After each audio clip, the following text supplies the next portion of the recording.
memujimu, Kau bertata di atas pujian. Saat ku menyembahmu, Saat ku menyembahmu, Roh-Mu bekerja. Saat ku memujimu, Kau bertahta di atas pujian. Ku angkat hatiku,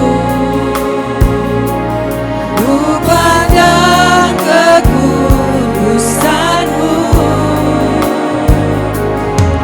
Saat ku sembah, ku pujimu, ku rasakan kehadiran-Mu Tuhan. benar Tuhan. Kami angkatkan tangan kami menyembahmu Tuhan. Saat ku menyembahmu, Roh-Mu bekerja. Saat ku memujimu, Kau bertahta di atas pujian. Ku angkat hatiku, ku pandang kekudusan-Mu. Saat ku sembah, ku pujimu, ku rasakan kehadiran-Mu Tuhan. Shalom, selamat malam Bapak Ibu Saudara-saudari yang terkasih. Nama saya Fani Rahmasari, saya dari Paroki Maria Kusuma Karmel, MKK Meruya. Udah lama banget ya gak kesini ya. Thank you, mudah-mudahan bisa ya. Oke Bapak Ibu Saudara-saudari terkasih, saya udah lupa terakhir ke sini kapan, apa sebelum COVID atau sesudah COVID ya. Jadi tapi puji Tuhan pada hari ini kita semua boleh berkumpul dan malam hari ini saya ditawarkan sebuah tema siapkan wadahmu. Ada dua ayat yang menjadi referensi kita yaitu Yesaya bab 54 ayat 2 sampai dengan 3. Mari kita baca bersama-sama Bapak Ibu. Perluaslah tempat kemahmu dan bentangkanlah tenda tempat kediamanmu. Janganlah membatasinya, perpanjanglah tali-tali kemahmu dan pancangkanlah patok-patokmu kuat-kuat. Sebab engkau akan menyebar ke kanan dan ke kiri, keturunanmu akan menduduki wilayah-wilayah bangsa-bangsa dan akan mendiami kota-kota yang sunyi sepi. Demikianlah sabda Tuhan, syukur kepada Allah. Bapak Ibu Saudara-saudari terkasih, cuma 2 ayat yang menjadi referensi kita pada malam hari ini. Tapi menurut saya setelah saya renungkan sebelum saya membagikan ini kepada Bapak Ibu, ayat ini sebenarnya sungguh luar biasa. Menjadi kunci dari kehidupan kita yang saat ini memang kehidupan di dunia ini sedang tidak baik-baik saja. Ya kan? Kecuali mungkin ada orang yang bilang tidak baik-baik saja kecuali orang yang ada di desa. Ya, yang dolar nggak ngaruh kalau ada dolar ya. Jadi Bapak Ibu saat ini kita mungkin mengalami yang tidak mudah. Saya juga bekerja sehari-hari full time. Ini saya habis dari kantor. Di kantor saya pun sudah 2-3 bulan ini pimpinan kami bilang harus siap-siap efisiensi. Dan mulai sekarang juga udah melakukan efisiensi. Mungkin di tempat lain malah udah ada banyak yang PHK. Ya. Harga barang-barang naik. Setuju ya Bapak Ibu ya, barang-barang pada naik gak? Ya kan? Gak usah jauh-jauh deh. Saya tinggalnya cuma berdua aja sama tante saya. Saya kebetulan single mom ya, orang tua tunggal. Jadi anak saya udah besar-besar, yang satu sekarang lagi kerja setelah dia selesai beasiswanya di luar negeri, dia lagi kerja. Dan yang satu lagi kakaknya lagi selama ini memang tinggalnya tidak sama saya karena tinggal sama orang tua saya. Jadi dia udah ada kerjaan, jadi sambil jaga nemenin kedua orang tua saya, dia tinggal di sana. Jadi saya berdua doang gitu ya. Nah tante saya yang biasa masakin makanan gitu ya. Jadi kalau pesan makanan saya nggak punya waktu buat ke pasar karena kerja. Dan kalau udah Sabtu Minggu udah sibuk pelayanan, jadi saya biasanya belanja online. Kemarin saya belanja online kaget karena tante saya pesen pete. Ya kan? Saya nggak makan pete, dia yang pesen pete. Saya kaget, ini belanja kenapa kemarin 150.000 dapatnya banyak, sekarang cuma segini ya. Ternyata pete juga ikut naik. Ya, yang tadinya 10.000 per papan, sekarang jadi 20.000 per papan. Ini luar biasa sekali ya. Hidup sedang tidak baik-baik saja, Bapak Ibu, saudara-saudara terkasih. Tapi ya kita mau gimana lagi? Kita harus move on, tetap hidup, menjalankan hidup kita. Oleh karena itu Bapak Ibu, malam hari ini saya rasa bukan kebetulan kalau firman yang Tuhan kasih itu adalah yang seperti ini. Kita diminta oleh Tuhan untuk memperluas tempat kemah kita. Kita disuruh untuk membentangkan tenda tempat kediaman kita. Dan kemudian kita dikasih aturan-aturan seperti ini supaya apa? Karena di situ ada janji Allah. Janji bahwa dia akan memberkati kita. Dan janji ini diberikan sebenarnya kalau kita mau merefleksikan dua ayat ini Bapak Ibu. Kita harus kembali lagi, kita harus tahu konteksnya dulu. Gimana Yesaya bisa menubuatkan atau membagikan firman Allah itu kepada para umat Israel pada waktu itu. Ya. Karena pada saat itu kita bayangkan ketika sabda ini disampaikan, itu umat Israel sedang dalam masa pembuangan di Babel. Ya. Bait Allah di Yerusalem itu sudah dihancurkan. Ya. Tembok kota juga sudah dirubuhkan. Dan mereka tuh diangkut paksa ribuan kilometer ya dari tanah leluhur mereka. Mereka udah kehilangan segalanya, nggak punya tanah. Ya, kemudian kehilangan rumah ibadat. Mereka juga kehilangan martabat sebagai bangsa. Dan yang mereka lakukan adalah di tepi sungai Babel, di sanalah kita duduk sambil menangis apabila kita mengingat Sion. Di Mazmur 137 ayat yang pertama. Umat Israel pada saat itu sedang mengalami keterpurukan yang luar biasa.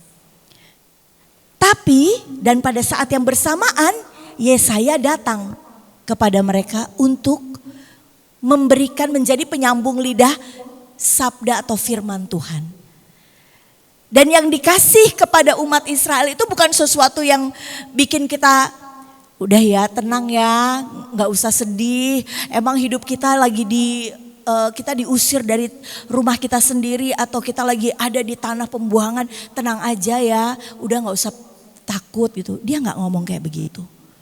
Yang diberikan oleh Yesaya justru adalah dua ayat ini. Ayat yang kedua itu bicara soal perintah. Karena apa? Kita lihat di situ.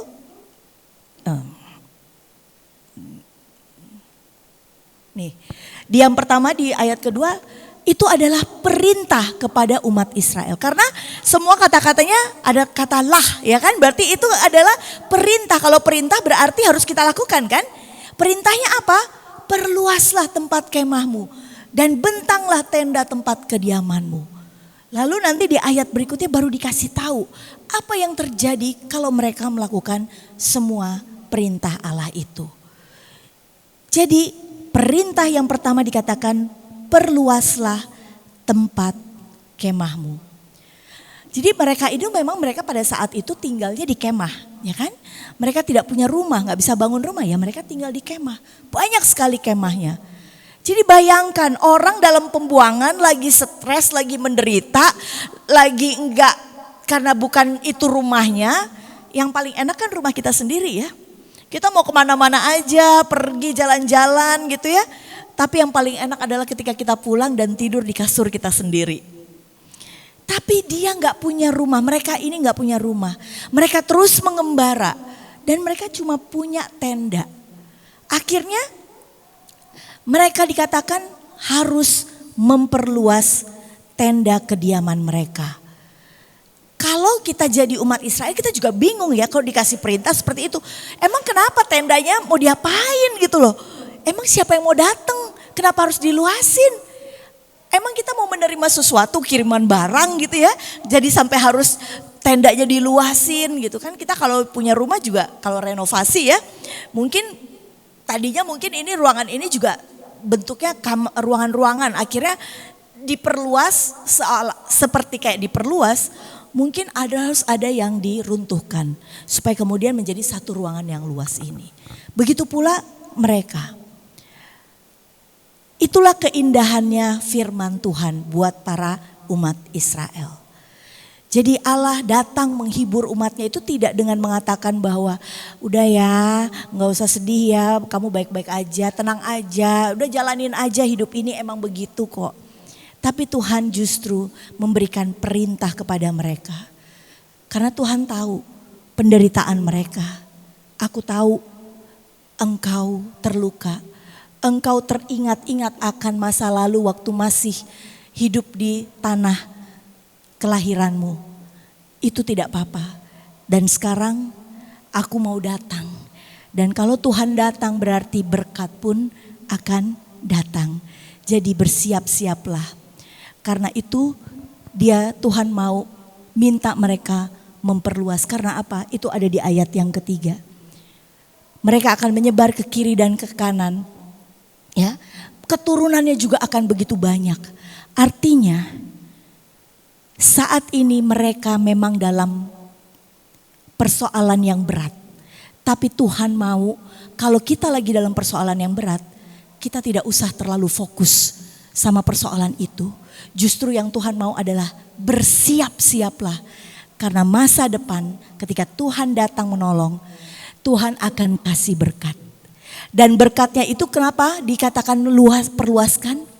Karena berkatnya itu sangat melimpah dan besar. Karena kalau kita nggak siap-siap tendanya, kita nggak akan bisa menerima berkat yang Tuhan mau kasih. Itulah sebabnya malam ini kita diajak merefleksikan Bapak Ibu, siapkan wadahmu. Mungkin saat ini kita punya wadah, kita atau belum punya wadah. Tapi kita harus dari sekarang siapkan wadah itu. Dengan cara apa? Ya ini nih, kita harus siap-siap memperluas kemah kita. Supaya nanti pada saat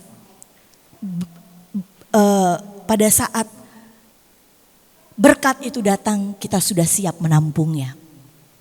Mungkin saat-saat ini kita juga mengalami yang namanya seperti umat Israel di pembuangan.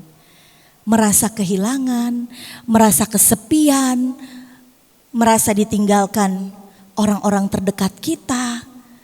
Mungkin ada yang sudah tidak punya pasangan, dulunya selalu sama-sama, tapi pasangan sudah pergi terlebih dahulu menghadap Yang Maha Kuasa. Jadi hidup menjadi sepi. Mungkin kita dulu satu keluarga seru sama anak-anak. Sekarang anak-anak sudah pergi dengan kesibukannya masing-masing. Saya punya sahabat banyak juga yang kalau lagi ngobrol curhat. Padahal kalau saya kan kebetulan karena anak-anak saya lagi nggak ada ya. Yang satu lagi kerja di luar, yang satu lagi memang tinggalnya sama orang tua saya. Tapi saya sudah berdamai dengan kondisi itu. Tapi masih ada juga sahabat-sahabat saya juga bilang mereka malah tinggalnya satu rumah. Tapi berasa kayak nggak ketemu gitu loh sama anak-anaknya ya. Komunikasi jarang karena ya ini berbalik. Kalau dulu mungkin kita sibuk kerja, kemudian kita nggak ketemu anak kita karena pagi mereka udah sekolah, kita udah berangkat ke kantor, kita pulangnya malam, begitu kita balik anaknya udah pada tidur. Sekarang kebalikan, ya kan? Kebalikan orang tuanya mungkin kerjanya punya usaha sendiri, jadi waktunya lebih banyak.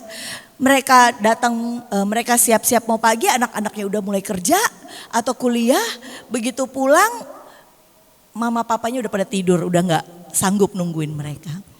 Mungkin kita dalam keadaan seperti itu Bapak Ibu. Sendirian, kesepian, kita merasa tidak dipedulikan. Atau kita merasa bahwa relasi kita dengan orang-orang terdekat kita tidak baik gitu ya. Pada saat itu justru Tuhan tidak mau kita fokus hanya pada persoalan yang kita hadapi. Tapi Tuhan mau sambil menghadapi persoalan itu, mari kita sama-sama berjalan bersama Tuhan untuk melewati itu semua. Itulah bubble kita Bapak Ibu ya. Malam hari ini Tuhan juga mengatakan kepada kita diminta oleh Tuhan untuk perluaslah tempat kemahmu. Artinya apa Bapak Ibu?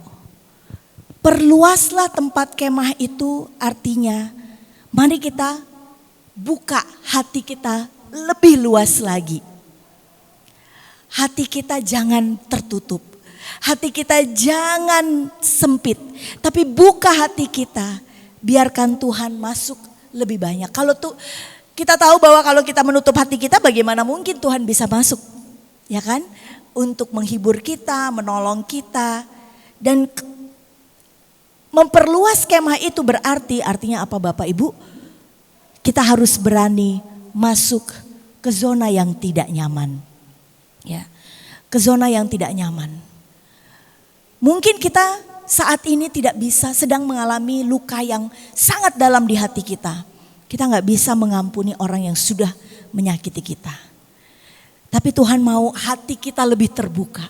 Supaya kita bisa mengampuni orang yang menyakiti kita. Tuhan mau kita berjalan, berani masuk ke zona yang tidak nyaman. Zona yang tidak nyaman itu apa? Berani mengambil keputusan untuk mengampuni orang yang sudah membuat hati kita sakit. Memiliki kebebasan Kristiani artinya kita bebas dari kepahitan, bebas dari rasa benci, ngomongin orang itu melulu ya. Sampai hatinya sakit, kayaknya setiap kali ngelihat orang itu bawaannya pengen kesel melulu.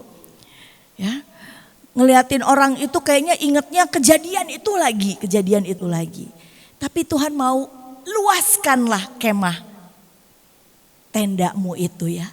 Artinya buka hati selebar-lebarnya.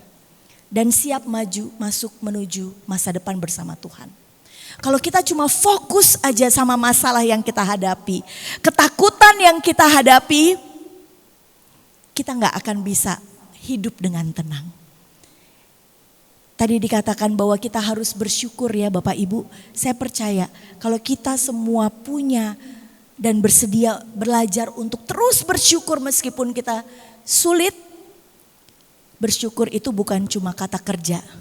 Bersyukur itu bukan cuma satu tindakan. Tapi bersyukur itu adalah kuasa. Dia punya kuasa. Artinya bisa membuat kita kuat. Ya, bisa membuat kita sanggup. Itu. Bapak Ibu, saudara-saudari terkasih, tadi saya katakan anak saya yang kedua itu sedang ada di luar karena dia 2 tahun yang lalu dia dapat beasiswa full time di Inggris, ambil S2, puji Tuhan. Tuhan tahu kayaknya ibunya setengah mati kerja sendirian, jadi dikasih hadiah luar biasa sama Tuhan. Dan dia setelah sudah lulus dan dia dapat kerjaan juga di sana. Jadi dia sudah hampir setengah tahun ini bekerja di London tepatnya. Dan minggu ini saya dengan anak saya akan berangkat ke sana untuk menghadiri graduation-nya. Itu juga luar biasa karena Tuhan yang tolong saya sehingga proses kami rencana yang tadinya saya juga gak tahu pergi apa enggak. Saya pikir duitnya dari mana juga gitu ya.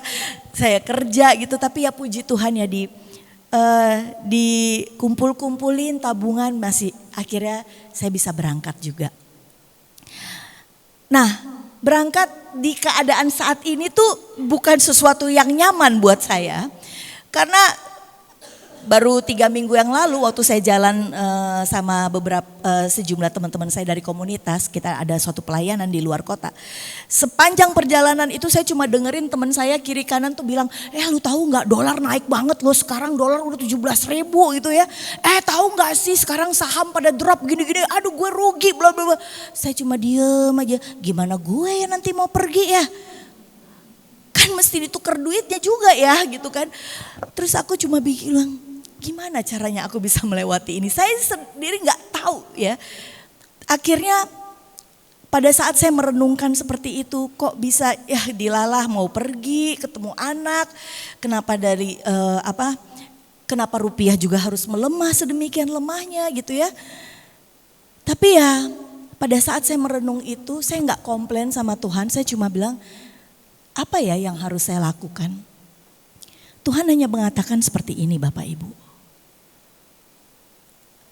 Kamu hanya bisa mengontrol hal-hal yang memang bisa kamu kontrol. Tapi ketika kamu tidak bisa mengontrol hal yang di luar kuasa kamu, yang tidak usah berusaha untuk mengontrol itu. Jadi dalam kehidupan memang ada hal-hal yang bisa kita kontrol, ada yang tidak bisa. Saya bukan seorang orang pemerintah, saya bukan presidennya, saya bukan purbaya, bukan menteri keuangan, nggak bisa kontrol duit itu dolar naik, pound sterling naik, saya nggak bisa. Tapi yang saya bisa lakukan adalah ya saya mengontrol keuangan saya sendiri. Berarti saya harus punya budget khusus, berarti saya nggak bisa beli ini beli itu. Ya saya cuma punya uang aja, tapi ya Tuhan itu luar biasa. Dia mengatakan kepada saya, ya sudah kamu gak perlu takut. Kan ada yang kamu bisa di luar kuasa kamu, yang gak usah di luar kuasa kamu itu. Dan itu yang saya sharingkan kepada sahabat-sahabat saya yang waktu saya jalan bareng, yang tiap hari saya dengerin mereka ngomongin soal duit dan saham itu. Saya katakan, aku gak bisa kontrol.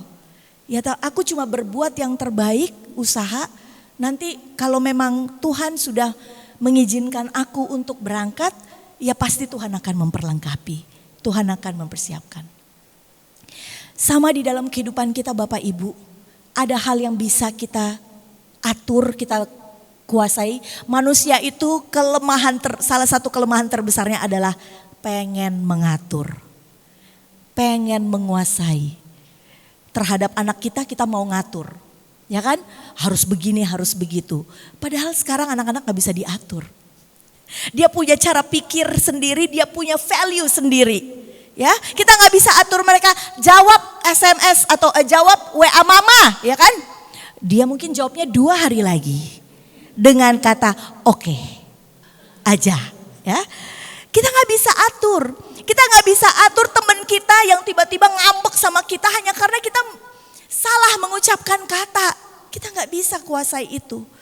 Yang kita bisa lakukan adalah bagaimana kita bisa bereaksi terhadap hal itu dan kita tidak menjadikan hal itu pikiran yang membebani kita selalu. Maka Bapak Ibu, pas banget kalau tahun ini adalah tahun Jubileum Santo Fransiskus Assisi. Dia punya doa yang sangat bagus. Doa mohon kedamaian hati.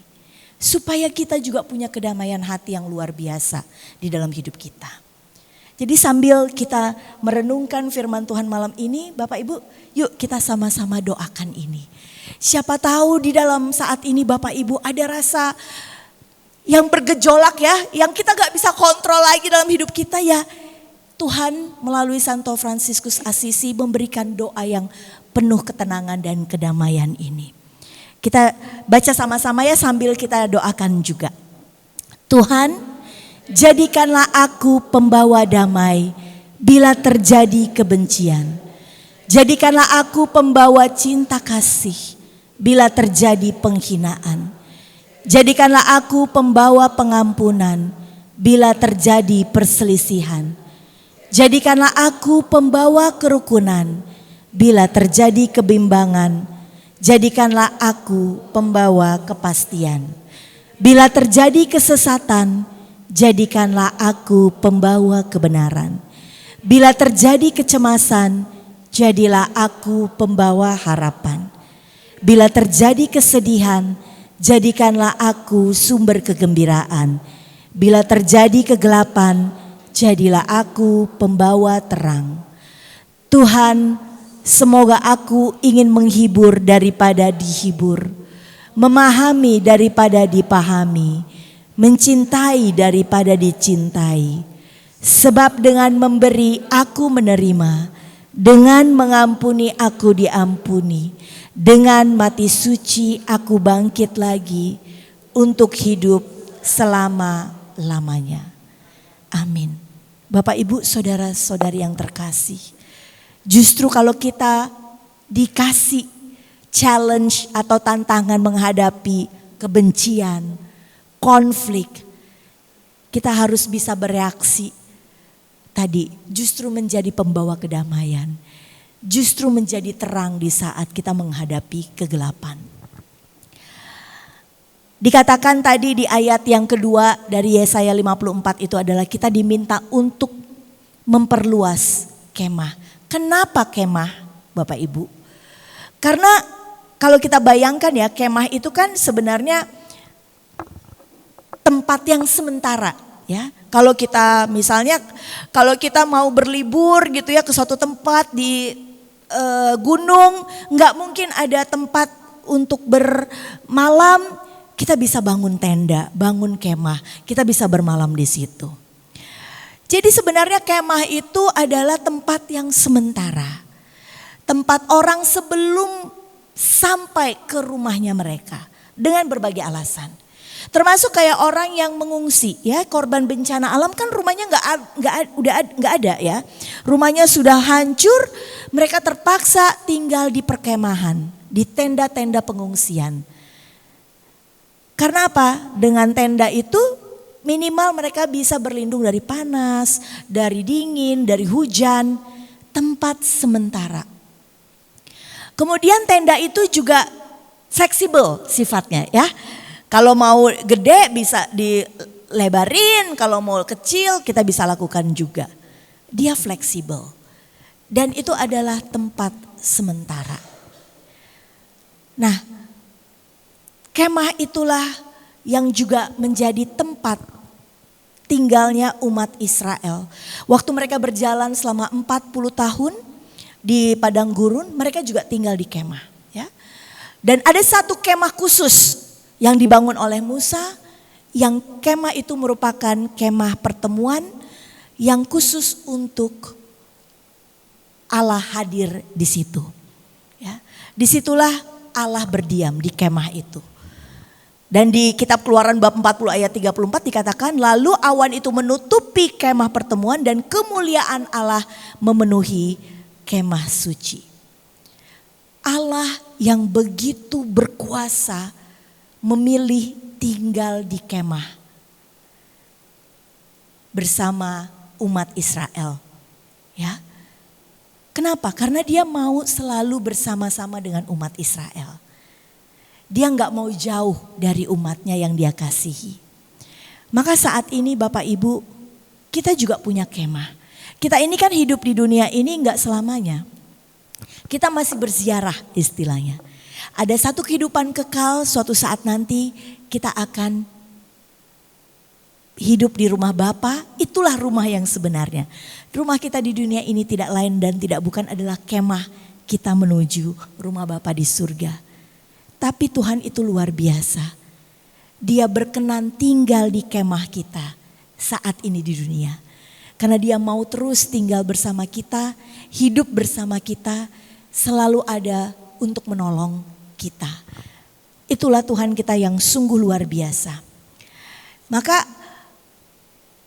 kalau setelah masa Musa, kemudian di masa Raja Salomo dibuat bait Allah yang megah dan batu, tapi habis itu diruntuhkan oleh musuh, dibangun lagi, dihancurkan lagi, sampai akhirnya puncaknya adalah ketika Allah datang sebagai manusia, yaitu Tuhan Yesus Kristus.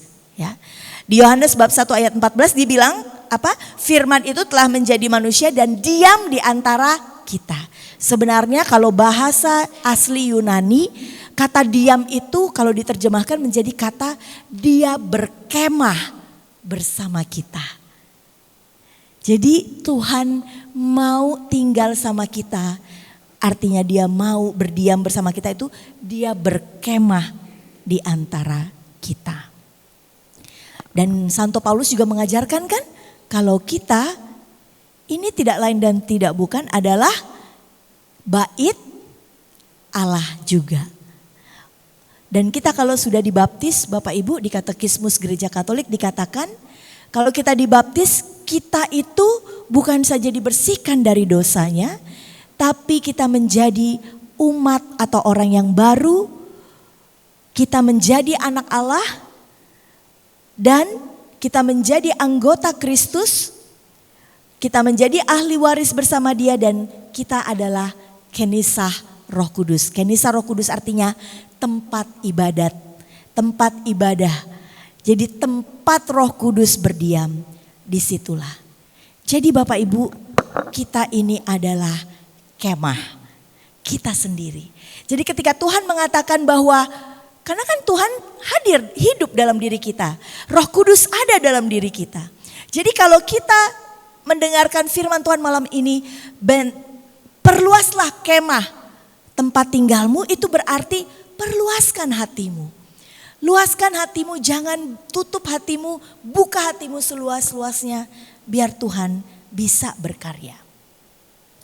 Nah, oleh karena itu mari kita buka hati kita dan seperti firman yang Tuhan katakan melalui Nabi Yesaya itu, dia mengatakan ada beberapa hal ya yang kita bisa pelajari bagaimana kita bisa meluaskan tenda kita. Ya, kita kembali ke sini. Dikatakan bahwa bentanglah tempat tenda kediamanmu, jangan membatasinya. Artinya apa nih Bapak Ibu? Kita nggak boleh merasa bahwa hidup kita udah segini-gini aja. Kita harus siap-siap karena Tuhan tidak akan selesai berproses dengan kita. Kita akan terus berjalan bersama Tuhan. Mungkin Bapak Ibu melihat, oh Fani membawakan firman, oh dia pewarta. Bukan berarti hidup saya aman-aman aja. Enggak Bapak Ibu. Hidup saya juga penuh dengan jatuh bangun. Ya, Tuhan tidak pernah selesai berproses. Kita sering melihat bahwa oh luar biasa yo, dia pewarta, dia pelayanan luar biasa. Dia aktif di sini, di situ. Bukan berarti hidupnya nyaman atau tenang-tenang saja. Pasti ada pergumulan yang Tuhan izinkan dalam hidupnya. Dan kita semua juga mengalami hal seperti itu. Oleh karena itu kita tidak bisa mengatakan, udahlah gak usah lagi lah saya mengampuni dia. Orangnya juga udah gak tahu kemana. Ya kan? Udah deh gak usah ngomong sama dia lagi. Emang orangnya nyebelin. Lagian nanti juga kita udah sama-sama tua, udah sama-sama dewasa. Ngapain sibuk ngurusin orang seperti itu? Tuhan mau kita berproses terus. Dan kita harus sadar bahwa tidak bisa selesai di situ saja. Tuhan akan terus memproses kita. Dan dia minta supaya kita bentangkan itu jangan dibatasi, artinya jangan kita membatasi diri kita sendiri. Tuhan pasti memampukan kita untuk melakukan banyak perkara di dalam kehidupan kita. Yang kedua dikatakan di situ, perpanjanglah tali kemahmu dan pancanglah patok-patokmu yang kuat. Perpanjang tali-tali kemah. Jadi tali yang kemah itu supaya lebih luas dipanjangin lagi supaya kemahnya jadi makin lebar.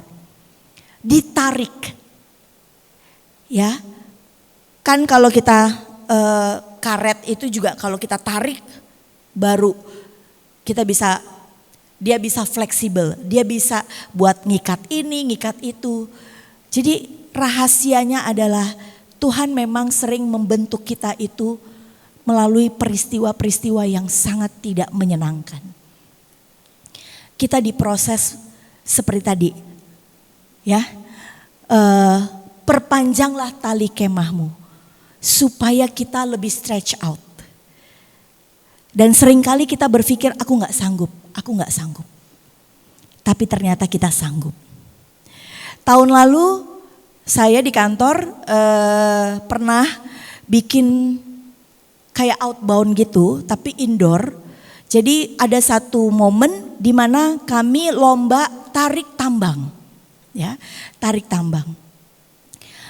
Waktu itu saya juga ikut disuruh tarik tambangnya. Dan satu pelajaran yang saya dapatkan di situ. Jadi teman saya itu dibilang, oh nanti cara tarik tambangnya itu adalah kita badannya harus ke belakang semua ya gitu loh. Pokoknya macam-macam deh caranya gitu, saya udah lupa juga caranya ya. Terus pada waktu kita mulai 3, 2, 1 kita tarik, aduh berat banget karena yang sana lebih gila lagi nariknya ya kan. Jadi kita ikut ketarik, kita pada saat itu karena dasarnya saya ini kan kalau udah ngomong suaranya kenceng gitu ya. Jadi saya teriak yang kenceng, bisa gitu ya. Saya tuh sebenarnya pengen sharingin juga momen waktu saya teriak karena ada videonya gitu ya. Tapi daripada Bapak Ibu males ngeliat muka saya ya, jadi saya batalkan niatnya. Jadi waktu itu saya teriak untuk menyemangati teman-teman saya katakan bisa, tarik lagi, bisa gitu. Itu semua anak-anak pada gitu dan saya bilang bisa dan mindset saya waktu itu bisa, harus bisa.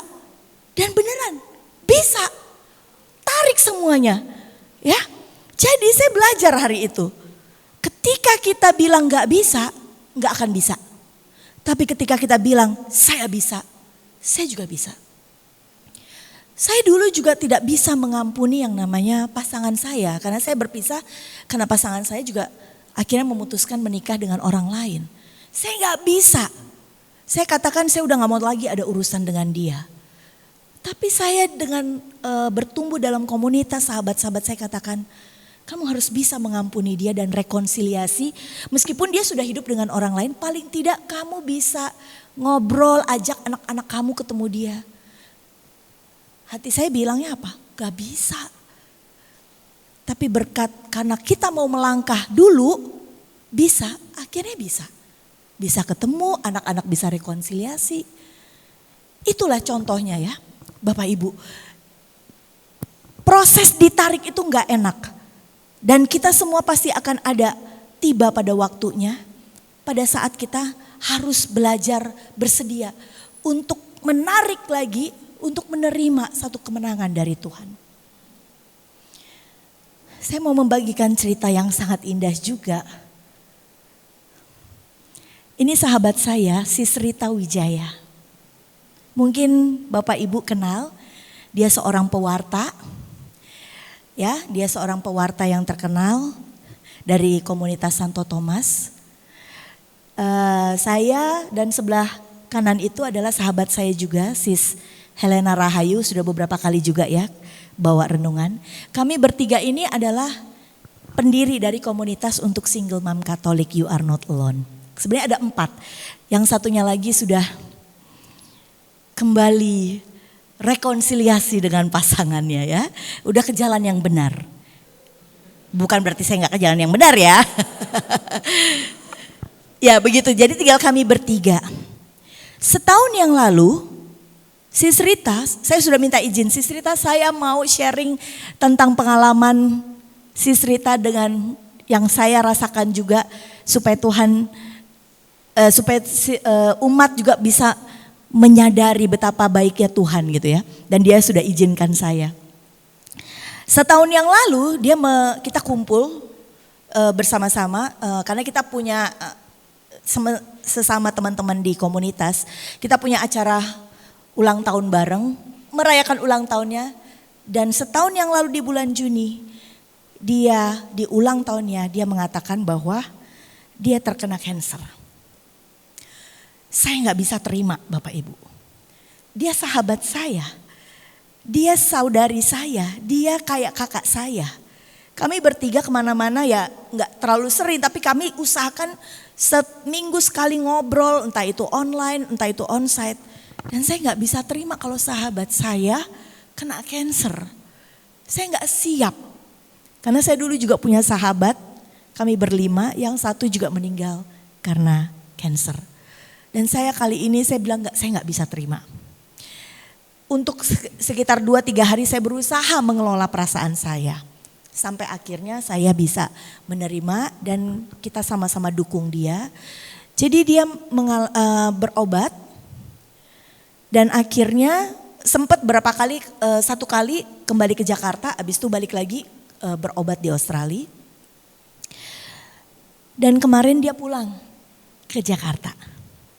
Dia pulang ke Jakarta dan dia dinyatakan sembuh. Puji Tuhan, luar biasa. Tahu Bapak Ibu apa yang dia lakukan? Dia berjuang. Pikiran-pikiran negatif, kamu gak sembuh, kamu sakit, itu ada dalam pikirannya. Tapi dia gak mau fokus di situ. Dia hanya fokus, Tuhan baik, saya pasti bisa sembuh. Tuhan pasti akan memberikan kesembuhan kepada saya. Dan dia benar-benar sembuh ya. Artinya dia dinyatakan tidak ada lagi yang berbahaya. Dan dia akan setiap 3 bulan sekali akan tes. Untuk pastikan kansernya benar-benar free. Jadi dia termasuk cancer remission. Saya sangat bersyukur sekali. Karena sahabat saya, Sis Rita, menjadi inspirasi dan contoh bagi saya. Bahwa ketika kita sudah berusaha hidup dalam Tuhan pun, yang katanya sudah pelayanan, sudah apapun, kita pasti akan melewati masa-masa sulit itu. Tapi sekarang apa bisa kita kontrol? Gak bisa. Sakit, penyakit muncul, kita gak bisa kontrol. Kita mau ke dokter manapun yang termahal pun kita gak bisa kalau memang belum sembuh aja waktunya gitu. Tapi yang kita bisa kontrol adalah bagaimana reaksi kita terhadap sakit penyakit itu. Dan saya belajar banyak dari Sis Rita ini bagaimana dia fokus untuk hanya mengucap syukur aja.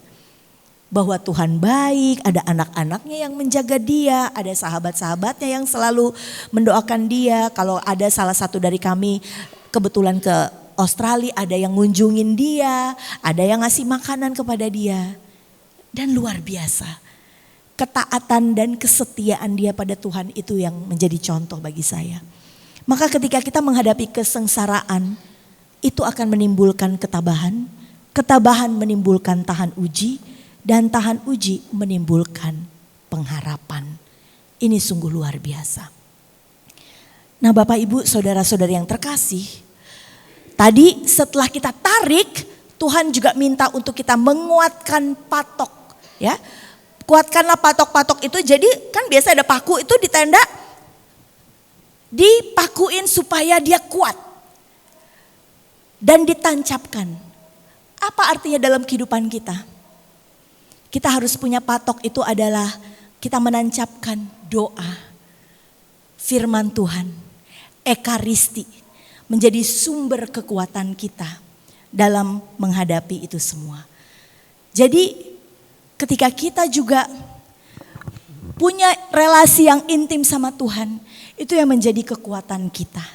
Tuhan, kita akan lebih mengenal kehendak Tuhan. Dan kita akan mendengar suara Dia berkata kepada kita untuk melewati saat-saat yang tidak mudah.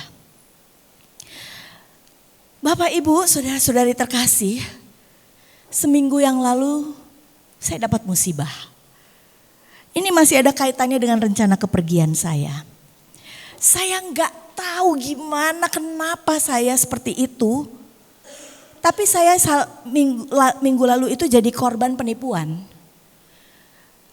Karena saya mau menukarkan uang untuk keberangkatan saya dan anak saya. Saya itu Bapak Ibu kalau belum kenal saya orang yang sangat ekstra hati-hati kalau dalam soal penipuan gitu. Dan saya biasanya suka udah tahu, oh ini penipuan atau enggak gitu. Yang kedua, biasanya kalau saya mau nuker duit itu saya pergi langsung ke tempatnya. Dilalah, gak tahu kenapa di tengah kesibukan saya lagi ada kerjaan ini, saya WA ke satu nomor dan ternyata itu nomor penipuan. Dan saya singkat cerita, saya transfer uang ke sana. Dan saya sadar itu tip penipuan. Pada saat itu terjadi saya shock, saya kaget. Fani, kenapa lu bego banget? Kenapa? Dan saya kaget, sekaget-kagetnya. Saya cuma bisa, saya gemeteran juga. Saya cuma datang ke ruang kerja sahabat saya, kebetulan kita di kantor itu teman saya cuma bilang, gue baru aja ditipu. Ini kenapa ya? Aku kayak orang bego gitu ya. Dan saya nangis gitu ya. Nangisnya tuh gimana ya? Bukan masalah uangnya sih, tapi kenapa sih kok bisa sampai begitu gitu loh. Kenapa enggak kamu biasanya kan kamu tinggal datang kantor saya di Jakarta Selatan, jadi paling deket tuh ke Pondok Indah. Datang aja ke Pondok Indah gitu, kenapa sih kamu mesti WA gitu. Dan akhirnya jadi korban kan. Akhirnya saya cuma bisa udah tenang. Oke, lapor ke BCA. Saya lapor ke BCA, lalu kemudian saya akhirnya udah kata teman saya, kamu bisa pulang gak? Kamu bisa tenang gak? Udah gak apa-apa. Aku cuma shock aja. Aku shock dan aku sedih dan aku kecewa karena uangnya memang gak seberapa kok Bapak Ibu. Sedikit. Ya maksudnya dia nggak 2 digit, cuma 1 digit. Cuma duit itu saya kumpul-kumpul dari ada kelebihan, saya ambil, saya taruh di akun ini, ya lumayan lah ya buat jalan-jalan sama anak-anak gitu kan, bawa mereka makan atau beli apa gitu. Udah, saya cuma pengen cepet-cepet aja gitu. Dan itu hilang. Saya sedih gitu, itu kan uang udah aku kumpulin ya, kenapa pakai acara begini? Akhirnya ya udah saya pulang karena saya udah nggak sanggup ngapa-ngapain lagi. Saya pulang, saya mampir ke Gua Maria di MKK di paroki saya dan saya pergi ke ruang adorasi. Dan di situ saya berdoa. Saya memang sudah beberapa bulan ini doa rosario tiap hari dan menuju ke pergian saya juga novena untuk kelancaran. Dan di doa saya masih ada nangisnya juga. Saya tanya ke Tuhan di ruang sakramen Maha Kudus. Saya katakan, Tuhan, aku tuh udah doa rosario tiap hari loh. Aku novena loh Tuhan. Kok masih aja kayak begini ya? Apa yang Tuhan katakan kepada saya? Mereka adalah sahabat-sahabat kamu.